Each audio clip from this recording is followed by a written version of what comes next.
Los periodistas.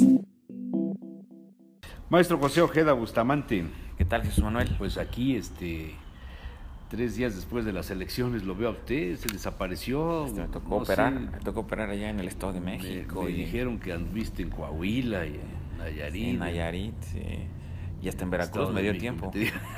andar en los 4 lugares a la vez, pero y ganamos en los 4. ¡Ah! ¿Sabes quiénes son los únicos que ganan? Los asesores de mercadotecnia política, ¿vale? Sí, Esos ganan esos siempre, ganan siempre. aunque sus candidatos pierdan, ¿no? Sí, porque al final son como los doctores, aunque se muere el paciente. Sí, se les muere cobran. el paciente, pero pues Y aquí la también. medicina no dio resultado, ¿no? Sí, y aquí la medicina electoral no dio resultado. Sí. Las vitaminas, ¿no? Que así le llaman a los a los recursos que se reparten. Bien. Pues son vitaminas que entre más recursos es más posibilidades de mover las estructuras, ¿no? Así es. Y lo decíamos aquí en varias ocasiones, el PRI no está muerto en el Estado de México, aunque vaya abajo en las encuestas, porque la operación electoral, la compra de votos, la distribución masiva de artículos, pues hace realmente la diferencia, ¿no? El Estado de México, lo decíamos, la pobreza, la Fíjate que marginación. yo no coincido contigo, pero bueno, tendríamos informaciones a lo mejor diferentes cada uno, pero yo creo que el PRI es el gran derrotado de las elecciones. No, sí, yo no estamos en PRI el ya, tema de... ya perdió la capacidad de convencer, de vencer con la tarjeta rosa, con las despensas, con los tinacos, con las dádivas, con las visitas de los secretarios. No pudieron todas esas maniobras, esas estrategias, Claro. hacer que la gente saliera a votar por ellos. Claro, ahí el Tuvieron tema... que alterar el resultado de las actas, el resultado de las sábanas, el resultado de las casillas. Están inundadas las redes de videos y de fotografías donde se ve cómo los resultados del PREP no coinciden con la suma de los votos de las actas en las casillas. Pero no solamente eso, más del 47, casi el 50% de los electores votaron por la izquierda, por Morena y por el PRD. De ahí la importancia de haber ido juntos Morena y PRD. El PRI hubiera desaparecido, pero el PRD traicionó a sus seguidores, dividió a los votantes de Delfina, ¿no? Y el ridículo papel de Josefina Vázquez Mota. Pero Del Mazo, yo creo que es no sé si los tribunales, si se irán ya sabes cómo es esto. López Obrador ya dice que voto por voto, pues sí, la misma cantaleta, ¿no? Porque ahí es donde está el detalle. Claro. Ahí es donde está el detalle. Del Mazo no la tiene fácil, Del Mazo la tiene muy difícil y el presidente Peña Nieto la tiene todavía más difícil para elegir al candidato de su partido para el 2018. Pues el PRI es el gran derrotado, man. Completamente de acuerdo. O sea, el PRI sí hace un recuento de daños, pues prácticamente tiene todo destruido su... Ganó pero perdió y Delfina perdió pero ganó, lo que habíamos dicho, aún perdiendo Delfina ya ganó. Sí. Morena ganó. Pero sin embargo creo que es interesante ver que, como bien lo comentas, está agotado todas los usos y costumbres de un proceso electoral a la usanza tradicional del ahora PRI. es el fraude cibernético, el fraude del algoritmo. Pero sí fue significativo todo lo que repartieron, todos los de la visita de los secretarios. Pero ni con eso ganaron. Exacto, tuvieron que alterar al último. Sí, tienes toda la razón. Es decir, ahí ya se ve que el piso mínimo del PRI ya es muy bajo. Ya no es el que hacía mantener, es decir, estos 30 puntos, pues los debería haber tenido de voto duro, ¿no? El PRI, pero ni siquiera tiene ese 30% de voto duro de un proceso electoral como el que pasó. Seguramente debe tener hasta menos de 20 su voto duro, su voto que le soporta el Estado de México. El PAN también demostró que su voto duro es de 12, 13, porque votaron precisamente los panistas. Ya no lograron jalar voto de otras simpatizantes o de otro tipo de elector. Están agotados. Y ahí es interesante. Pero el tema del PRD me parece interesante analizarlo. Buen candidato. Buen candidato, pero yo sí también veo un tema de que otra de las estrategias del PRI, desde mi punto de vista, es que le metieron al PRD. Además de que fue buen candidato, que salió buen candidato porque no parecía que iba a ser buen candidato, al final salió buen candidato. al final una muy buena estrategia electoral también, un mercadotecnia y todo, pero también era muy difícil que un PRD creciera como creció. Es decir, lo que hicieron es dividir a la izquierda, como también lo hacías en referencia. Es decir, si le dices que el del PRD puede ganar, si le dices que el del PRD es el mejor candidato, si le dices que el del PRD, y le metes recursos y le metes mucha infraestructura electoral, pues sube. Y eso fue lo que significó, además que buen candidato. Es decir, la gente quería votar por la izquierda, la gente quería votar por López Obrador, pero también pensó o piensa que el PRD en el Estado de México era una opción. Esto le da vida, lo hace resurgir el PRD. Sin embargo, yo no creo que sea el reflejo de lo que pasa con el PRD a nivel nacional. Incluso en la Ciudad de México, ni siquiera es lo que está pasando con el PRD en la Ciudad de México, que incluso Mancera es aparentemente del PRD, aunque no gobierna en el PRD. Entonces, para resumir, yo lo que considero es que el PRI utilizó todas las estrategias habidas y por haber para poder ganar el proceso electoral del Estado de México. Jugó, incluso desinfló al PAN. Yo creo que también quien desinfló a Josefina es el mismo PRI que ayudó a que se desinflara a Josefina. Quien infló a Cepeda pues fue el mismo PRI.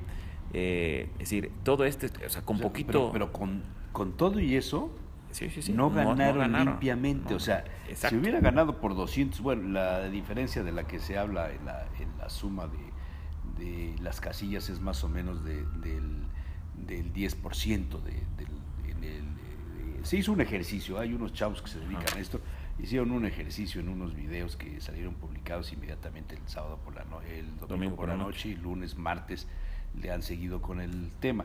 Ellos lo que hacen es que ven los resultados del PREP y los copian y los suman en una hoja de Excel simple.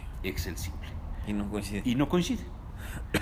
O sea, si te pones a correr el lápiz, a sumar todos, pues resulta que los votos no están bien sumados en el PREP. Pero lo que divulgaron del video donde está contando uno que dice 17, luego 38 y luego se pasa a 78, o sea, toda esa serie de maniobras, más, yo digo, el algoritmo, pues, estás sumando ahí, le pones el algoritmo para inflar el tema del Mazo en 1%, en 2%, y el resultado es esta diferencia entre el 2 y el 3% en las casillas, ¿no? Sí, entonces, el video de repente pese a todo, no lograron ganar limpiamente. Sí, sino tuvieron que recurrir a la maniobra del fraude electoral otra vez.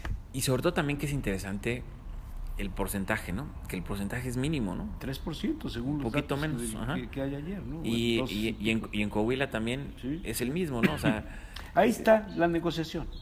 Coahuila va a ser para el PAN. Ricardo Anaya se va a levantar con la bandera de Coahuila, y Josefina le va a levantar la mano a Del Mazo. Y Cepeda le va a levantar la mano a Del Mazo. Y tan.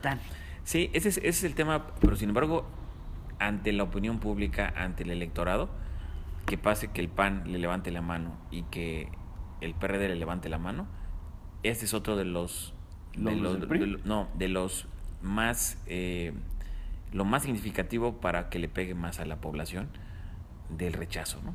Es decir, bueno, se cumple la afirmación del López Obrador. Exacto, es decir, de la mafia del poder, del PRIAN, del PRD, pues, el que no esté ahora no estará en el 18. Es exactamente lo que pasó. Y esto no les gusta, les duele, pero esa es la verdad. Sí, y estos elementos lo que va a dar es comprobar muchas de las hipótesis, pero también es interesante analizar que con estos ya se ve la virtual alianza PAN-PRD. Por supuesto. Porque se va a volver elección de tercios. Ahí sí el PAN es competitivo con el PRD, el PRI, el tercio le sirve porque puede resurgir, y Morena con esa posibilidad de que le tenga, ¿no? Qué importante sería en este momento la segunda vuelta en el Estado de México. Qué importante sería. Y ahí sí, muchos de los que votaron por Cepeda difícilmente votarían por Del Mazo. Incluso los mismos panistas difícilmente votarían por Del Mazo. Por Josefina. Perdón, por Josefina, sí. No, o más bien en la segunda vuelta ya no iría Josefina, nada más iría Del Mazo y Delfina. Entonces, en esta lógica, Sí, difícilmente. Sería interesantísimo. Y aún cuando López Obrador ha dicho que la segunda vuelta no conviene, porque él, en la lógica de él, va a ganar el 2018 de todas, pero difícilmente con el 50% de la... Pareciera que ninguno, ¿no? Sí, pero ese es el tema, que si no gana ninguno, pues al que les conviene una segunda vuelta no es a López Obrador, les conviene a los demás, porque ahí es cuando puede haber unas alianzas un poquito, más bien, no un poco, con cierta perversión, que genere precisamente que se caiga el candidato de enfrente, ¿no? Y el candidato de enfrente, pues, es todos contra López Obrador, ¿no?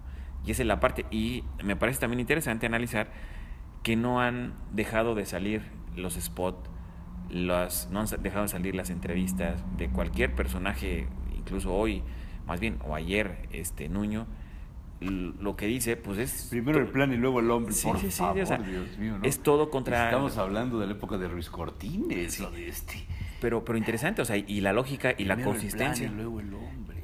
Y la consistencia que está dando es, pues, de manera frontal, la primera oportunidad que tengan, pues desgastar la imagen también de López Obrador. No, por supuesto, ahorita toda la campaña de todos va a ir en contra de López Obrador. Anaya, claro, y en cualquier pedacito que tienen, no hay otra. Por eso ha sido interesante la reacción de López Obrador de anunciar, vamos a protestar, vamos a vender, pero no va a haber disturbios, no vamos a cerrar carreteras, no vamos a tomar paseo la reforma, ¿no? Claro. O sea, el tema va por la vía pacífica y yo creo que eso es inversión de López Obrador para el 2018. Claro, y sobre todo lo que también platicábamos la semana pasada, el tema de Delfina ganando el Estado de México.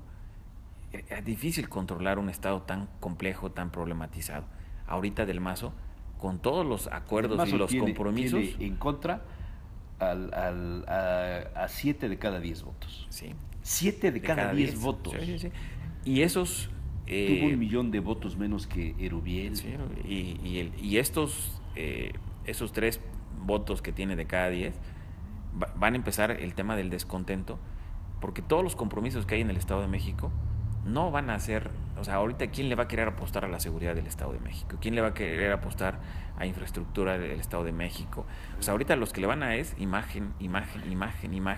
Entonces va a haber más descontento, y eso lo decíamos, también iba a ser el descontento si Delfina hubiera ganado el Estado de México. Igual. ¿Cómo va a resolver la problemática de la inseguridad? Pero era una válvula de la sociedad de decir, sí se puede, ya cayó el PRI en el Estado de México, esto puede... Sí. Ese será el tema. Aun cuando también podría haber sido un efecto como el Bronco, es decir, que si no lograba en 3, 4, 5, 6 meses Delfina resolver las grandes problemáticas del Estado de México, pues se puede revertir. Y la verdad es difícil, o sea, ¿quién puede resolver la problemática del Estado de México en el inmediato plazo? No, nadie. Aquí en Puebla, ¿quién puede resolver las problemáticas? En Veracruz, ¿quién puede resolver las problemáticas? No es tan fácil, son temas más estructurales que coyunturales. Es decir, la coyuntura la resuelves pues, de manera muy sencilla, pero la parte estructural, cuando hay pobreza, hay marginación, hay más otro tipo de fenómenos en tema con los ductos. Es decir, no es tan fácil poder con una varita mágica, pues más ejército, más policías y ya se resuelven las problemáticas, ¿no? Tiene que ver con temas más estructurales, más de fondo, que pueden, con políticas públicas de 3, 4 años resolverlos, ¿no?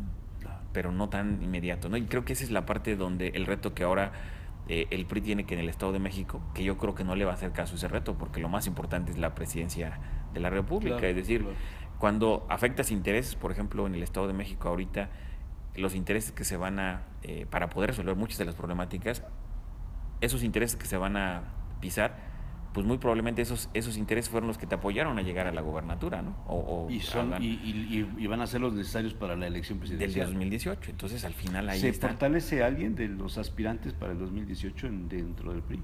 Yo creo que lo que tú decías, el desastre, las ruinas que deja el Estado de México, la elección del Estado de México, porque pues, se pulveriza, pues es que ya no pueden apostarle a los mismos, ¿no?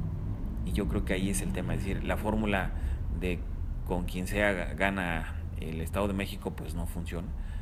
Prácticamente, y como bien lo referís, no gana el PRI, o sea, o gana perdiendo, ¿no? Es más la pérdida que el triunfo que tiene en el Estado de México. Entonces, si le quieren apostar a otra vez a un personaje desde dentro, desde el grupo que ha gobernado estos 6 años en el PRI, pues va a ser difícil que puedan tener, incluso que sean competitivos, ¿no? Entonces yo creo que el aprendizaje que seguramente da de que tienen que apostarle a otro tipo de gente, a un perfil. Alguien que le haga frente a López Obrador, que le arrebate el discurso, que le arrebate propuestas y que también le dé, que genere puentes de comunicación con diferentes grupos sociales, ¿no? Y no necesariamente partidistas, porque de manera partidista yo creo que el mejor esquema que tiene el PRI es que vaya el PAN y el PRD juntos, ¿no? Muy bien, ¿sí? Interesante. Pues así es, Jesús Manuel. Pues nos veremos la semana próxima, ¿no? Pues con mucho gusto. A ver si ya no es tanto frío. Qué frío, sí se vuelve nada. Sí. Muchas gracias, maestro José Ojeda. Los periodistas.